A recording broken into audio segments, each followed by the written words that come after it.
Le 29 mai 2005, un séisme politique s'est produit en France. Appelés à se prononcer par référendum sur la ratification d'un traité réformant l'Union européenne, intitulé Traité constitutionnel européen, les électeurs français ont répondu par la négative à presque 55% des suffrages exprimés. Pour la première fois depuis 1957, un grand pays européen, l'une des 6 nations fondatrices de la Communauté économique européenne, rejetait un traité visant à approfondir la construction européenne. Ce référendum perdu a ouvert ou a révélé une fracture entre les Français et leurs représentants, qui ne s'est pas refermée depuis et qui s'est même approfondie. Presque 20 ans après, nous vivons toujours sous l'empire des conséquences du 29 mai 2005. J'ai parlé de séisme en commençant. On pourrait dire que ce séisme continue à avoir des répliques qui ébranlent nos institutions jusque dans leur fondation. Je vous propose, dans ce qui suit, d'explorer les tenants et les aboutissants de cet événement majeur, sans lequel il n'est pas possible de comprendre notre situation politique actuelle. L'histoire du référendum du 29 mai 2005 commence près de 4 ans plus tôt avec le traité de Nice.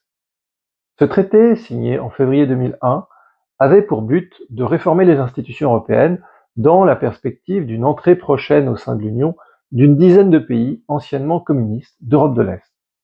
Ce traité est, à ce moment, à peu près unanimement considéré comme un échec. Les questions institutionnelles les plus pressantes n'ont pas pu être résolues, et aucun accord n'a pu être trouvé sur l'augmentation du budget européen rendu nécessaire par l'accueil des pays d'Europe de l'Est. Ce sentiment d'échec collectif est aggravé lorsque, le 7 juin 2001, le peuple irlandais refuse, par référendum, de ratifier le traité. Ce refus de l'Irlande aurait dû signer la mort du traité de Nice, car ce texte avait besoin d'être ratifié par tous les États membres pour entrer en vigueur. Mais plutôt que d'abandonner le traité, les autres États membres décidèrent de faire pression sur le gouvernement irlandais pour que celui-ci organise un nouveau référendum sur un texte légèrement modifié.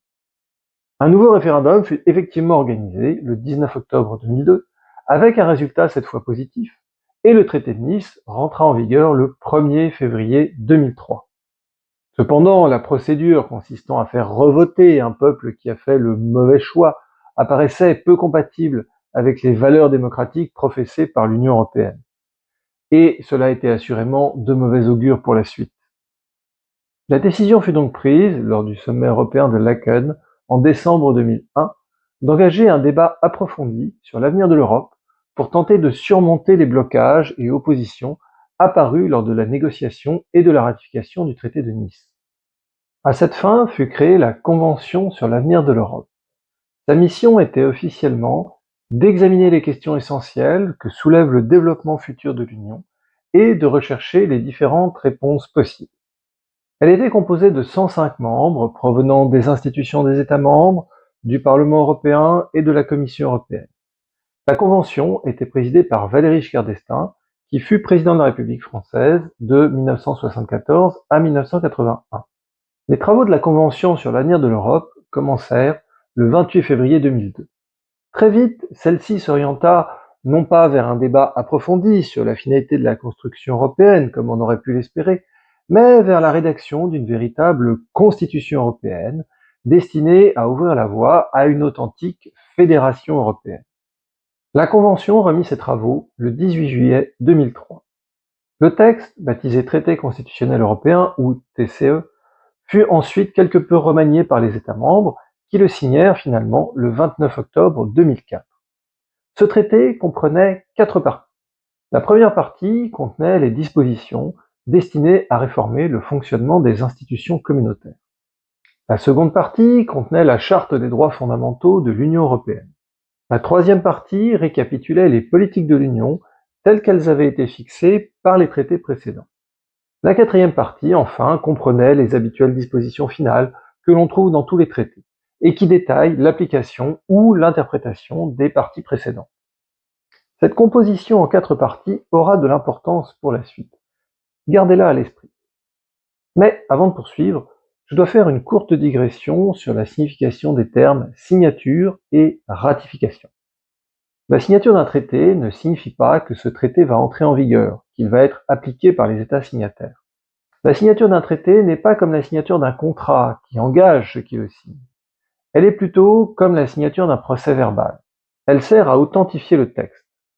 La signature apposée sur un traité signifie à peu près c'est bien le texte sur lequel nous nous sommes mis d'accord.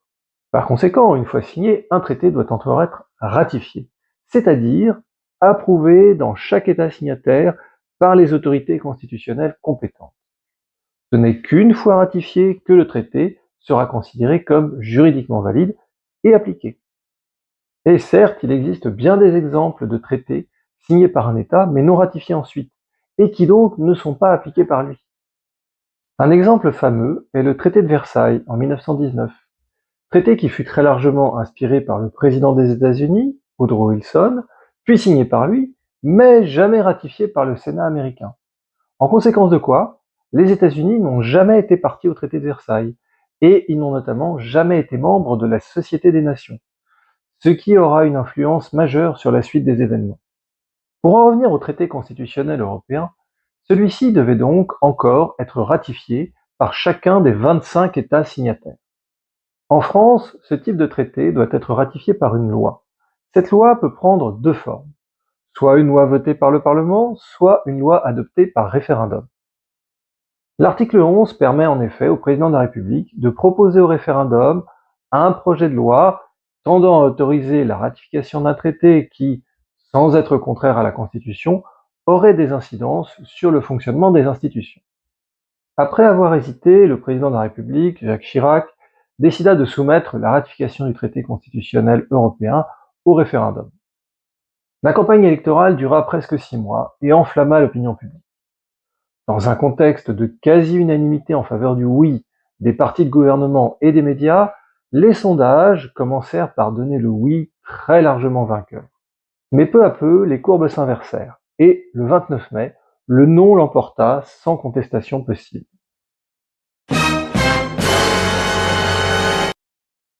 3 jours plus tard, les Pays-Bas, autre pays fondateur de la Communauté économique européenne, rejetaient également le TCE, également par référendum, avec 61,6% des suffrages exprimés en faveur du non.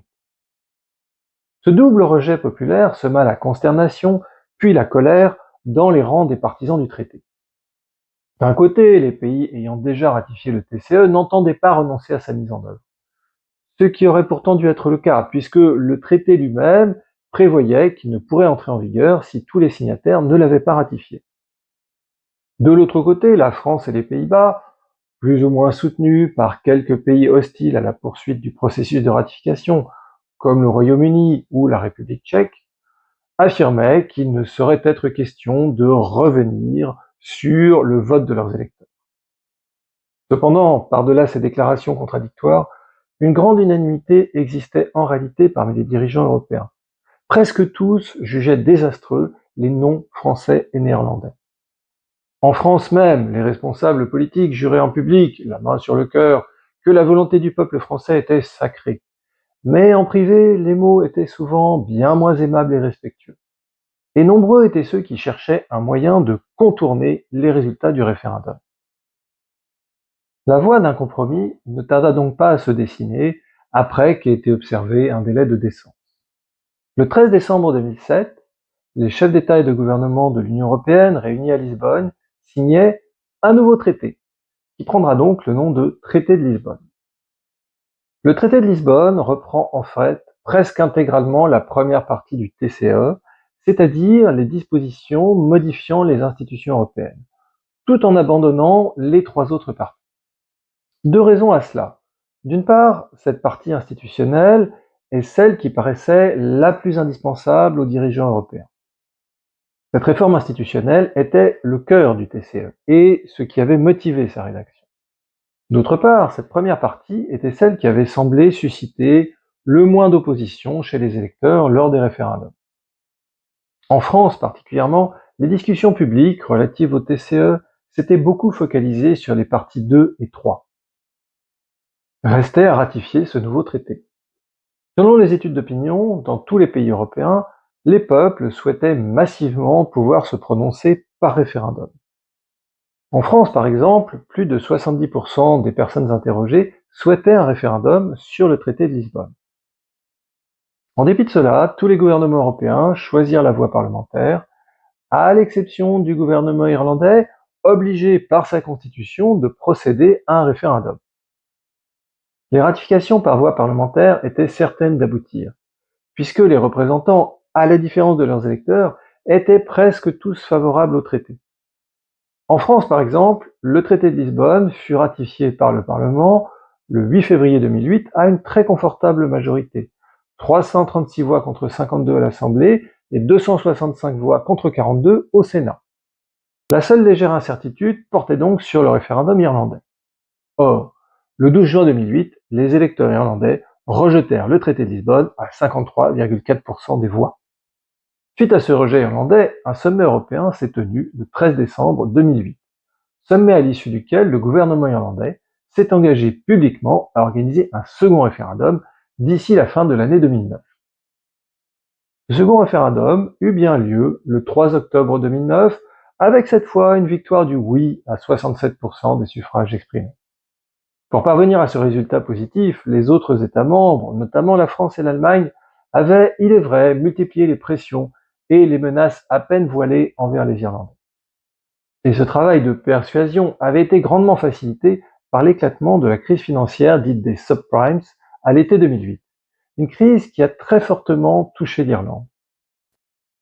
Dans cette situation de profonde récession, les partisans du oui ont pu faire valoir aux électeurs irlandais qu'un nouveau rejet du traité de Lisbonne priverait l'Irlande de toute aide européenne pour redresser son économie, et serait par ailleurs interprété très négativement par les marchés financiers. À la veille du référendum, le Premier ministre irlandais Brian Cowen suppliait ainsi ses compatriotes de voter oui pour aider le pays à rétablir son économie. Avec la ratification irlandaise, le dernier obstacle sérieux était levé et le traité de Lisbonne est entré en vigueur le 1er décembre 2009. Les partisans du TCE étaient finalement parvenus à leur fin, puisque, comme l'expliquait le premier d'entre eux, Valéry Giscard d'Estaing, je le cite, les propositions institutionnelles du traité constitutionnel, les seules qui comptaient pour les conventionnels, se retrouvent intégralement dans le traité de Lisbonne. Mais à quel prix politique cette victoire juridique avait-elle été obtenue? L'ensemble de l'épisode du TCE, depuis le référendum français jusqu'au second référendum irlandais, ne peut pas manquer d'apparaître comme un déni de démocratie particulièrement flagrant. Soit, comme dans le cas français, ceux qui sont censés représenter la nation adoptent ce que celle-ci a explicitement rejeté, soit, comme dans le cas de l'Irlande, des pressions extérieures particulièrement puissantes conduisent à faire revoter un peuple qui a donné la mauvaise réponse. À l'inverse, bien sûr, personne ne songerait à faire revoter un peuple qui se serait prononcé favorablement sur un traité européen. Dans un cas comme dans l'autre, la leçon implicite mais évidente est qu'il est impossible de s'opposer aux avancées de la construction européenne, que celle-ci progresse indépendamment de la volonté des peuples sur lesquels elle s'exerce. Ainsi, il n'est pas douteux que l'épisode du traité constitutionnel européen a contribué à persuader un bon nombre de citoyens britanniques que, entre la liberté politique et l'appartenance à l'Union européenne, il fallait choisir. Il a ainsi préparé la voie pour le référendum par lequel le Royaume-Uni a décidé, le 23 juin 2016, de quitter l'Union européenne, ce que l'on a appelé le Brexit.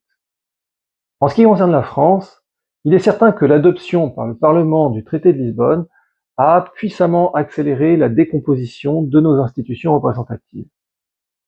La représentation est un équilibre fragile entre la liberté de décider selon sa conscience et sa raison dont doit bénéficier le représentant et le souci qui doit l'animer de tenir compte dans ses décisions des aspirations et des intérêts de ceux qui l'ont élu.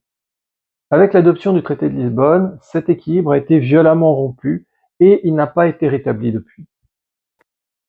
La puissante vague de dégagisme lors des élections présidentielles, puis législatives de 2017, vague qui a conduit à l'affaiblissement spectaculaire des deux grandes formations politiques qui avaient gouverné la France depuis une bonne quarantaine d'années. Eh bien, elle doit être comprise comme une réplique du référendum du 29 mai 2005. Cette vague a détruit les anciennes majorités parlementaires et les anciennes formations politiques, mais sans rien y substituer de solide pour le moment.